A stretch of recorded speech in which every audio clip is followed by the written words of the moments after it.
Hello everybody, welcome back to the channel. My name is Nick. Today we're continuing the series of the making of my first feature film. In the last video we took a look at how to use Midjourney to create some basic concept art and pre-viz for the movie, and this week we are going to take a look at how to bring those still images to life so that we can actually begin to create little scenes. We're going to use the AI generative text-to-video platform Pika Labs, which as of the posting of this video is completely free. You can find it by visiting pika.art and then click on Join Beta.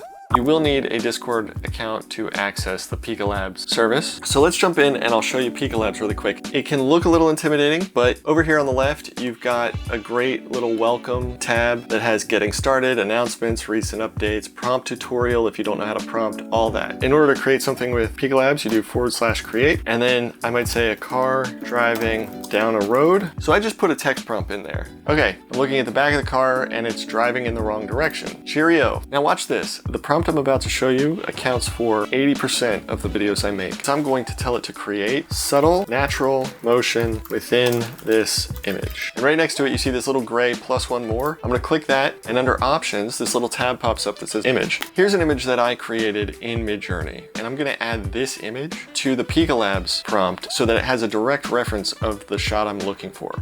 Let's see what happens. Okay, for my purposes, that's actually fine. Actually, this one is pretty good. Now all I'm gonna do is I'm literally going to take the other images that I made last week and I'm going to use the same prompt on all of them. I'm just looking to add that little layer of motion. So now I'm gonna open my Premiere file and I'm going to start to put the pre-viz together. Okay, so here is a basic assembly of my cut. So let's play it through and I will just narrate it for you and you'll see how this works. So the first shot is going to be an establishing shot of the neighborhood. We then cut to Jack and Emily walking down the street. As they're walking, they arrive at a corner and look down a street, and that is when they kind of look around and notice something a little peculiar. Jack notices something weird in a window, Emily notices something with another house, and Jack kind of steps a few paces ahead of her, and then all of a sudden he sees something and he points it out to Emily, and she kind of turns and looks at it, and that's when I'm gonna stop talking because I can't really give it away. What I noticed immediately when I watched this, these two shots don't really line up. I'm gonna go ahead and flip this. I wasn't the biggest fan of the lighting in this scene. I think I'd like it to be a little bit foggier. You can also begin to notice how you can stage things a little differently. Like, what if I brought this shot in here? I think that actually works a little bit better. Oh, what if we did this? She walks up next to him. Ooh, I like that blocking a little bit more. That's a better way to stage it. Yes, Jack, yes. We establish, boom, two shot, Jack and Emily are walking down the street, minding their own business. They come to a corner and, well, what's that? They see something peculiar. They look around for a minute and Jack takes a few paces forward. He's looking at something. Emily kind of looks and sees something as well.